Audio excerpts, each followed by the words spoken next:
গরুর মাংসটা রান্না করা হয়ে গেছে, তো কারণবশত হচ্ছে মানে মোবাইল একটু সমস্যা দেখার জন্য এটার ভিডিওটা করা হয় নাই।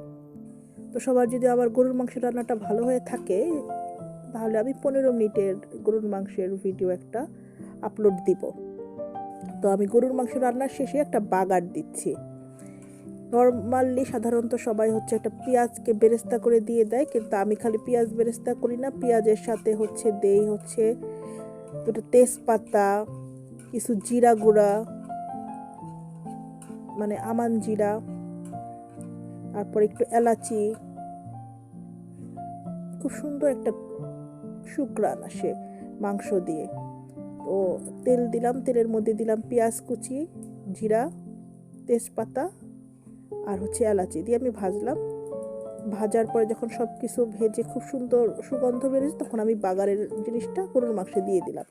এটা হচ্ছে আমার গরুর মাংস রান্না করার একটা গোপন রেসিপি, যেটা সাধারণত কেউ জানে না।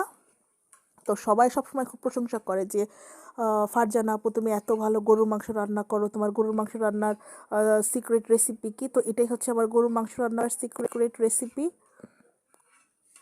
কিন্তু আজকে হচ্ছে আমি এতটা তাড়াহুড়া করে রান্না করতেছিলাম যে আমি ভুলেই গেছি যে আমার একটু ভিডিও করা উচিত ছিল।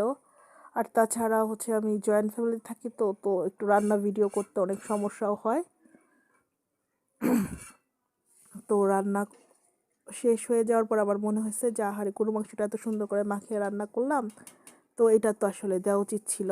তো তখন আমার মনে পড়ার পরে আমি হচ্ছে হলো এই বললাম না বাগার দেওয়ার দৃশ্যটা তাহলে আমি মোবাইলে ভিডিও করে রাখি গরুর মাংসের উপরে।